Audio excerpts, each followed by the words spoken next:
Aku ini cuma manusia biasa yang tidak akan pernah sampai di kata sempurna. Untuk sedih itu tidak apa-apa, untuk kecewa juga bukan masalah, dan untuk bahagia itu milik kamu sepenuhnya. Ngobrol dan cerita di Anyaman Jiwa yuk.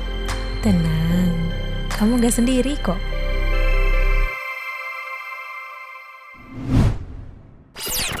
Apa iya definisi perempuan cantik itu hanya dari fisiknya semata?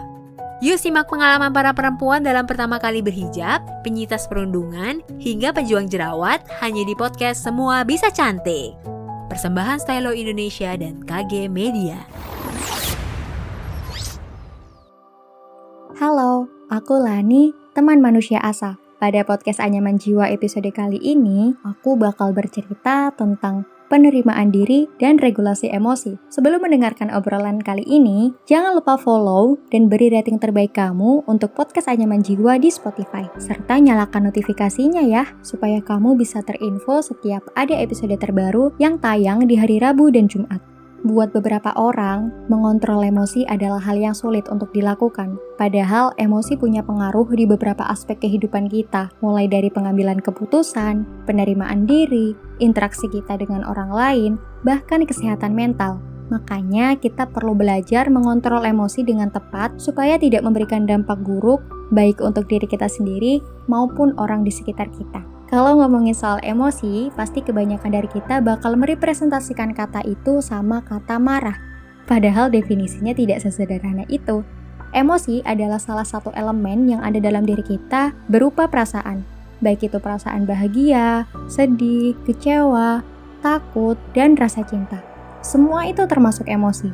Jadi bukan cuma marah aja ya. Emosi ini bersifat kompleks, jadi perlu yang namanya pengaturan atau regulasi emosi. Regulasi emosi adalah cara kita untuk menentukan emosi apa yang kita rasain, kapan emosi tersebut dirasain, dan gimana sih cara kita mengekspresikan emosi itu. Terus, apa hubungannya sama penerimaan diri? Penerimaan diri atau self-acceptance berarti mengakui, menerima, dan menghargai pencapaian maupun keterbatasan diri. Kalau misalnya kita sudah tahu bahwa kita ini punya keterbatasan atau kekurangan, itu bakal berpengaruh sama regulasi emosi kita. Kadang kita suka nggak sadar kalau kita ini sering denial atau menolak apa yang lagi kita rasain. Cuma karena takut tidak memenuhi ekspektasi orang-orang di luar sana terhadap kita. Jadi kalau lagi sedih, kita bakal cenderung sembunyi dan lari. Kalau lagi bahagia, kita kadang tidak bisa menikmati sepenuhnya. Emosi itu sebenarnya adalah salah satu bagian dalam diri kita yang baiknya keberadaannya diterima. Tapi mungkin kita bingung, gimana caranya menerima kalau kita aja nggak tahu apa yang kita rasain. Kita aja nggak paham tentang emosi kita. Nah, disinilah pentingnya regulasi emosi.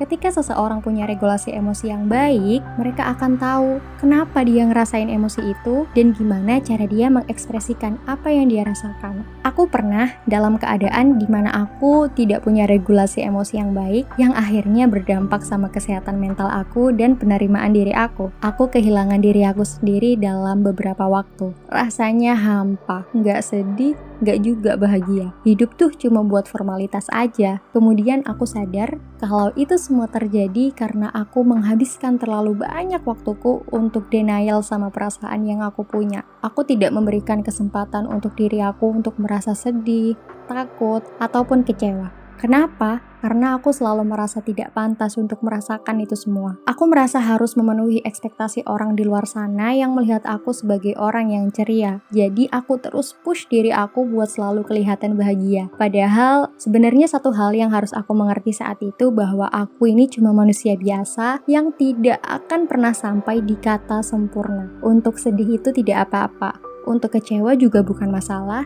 dan untuk bahagia itu milik kamu sepenuhnya. Dari situ, aku mulai belajar untuk menerima segala bentuk emosi yang aku rasain. Semisal aku sedih, ya aku bakal nangis. Kalau lagi takut, aku juga bakal bilang. Kalau lagi bahagia, aku bakal ketawa. Aku belajar memahami emosi aku, yang akhirnya aku sampai di titik di mana aku bisa menerima bahwa aku ini tidak harus selamanya berusaha jadi seperti yang diinginkan orang di luar sana. Karena lagi-lagi aku cuma manusia biasa yang pasti punya banyak kelemahannya. Dan itu sama sekali tidak masalah. Untuk kamu yang sedang mengalami kayak aku, yang masih belum bisa menerima diri secara penuh ataupun belum punya regulasi emosi yang baik, it's okay, nggak apa-apa.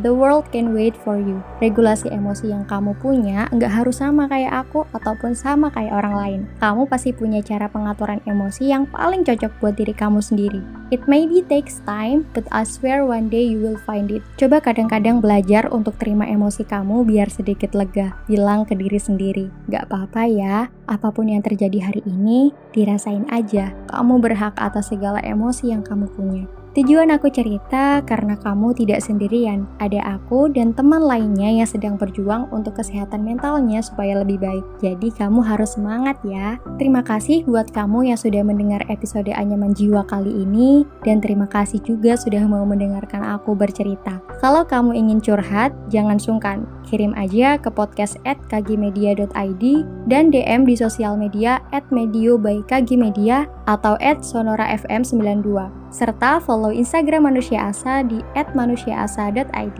Saya Lani dari Teman Manusia Asa. Ditunggu episode yang lainnya dan sampai jumpa.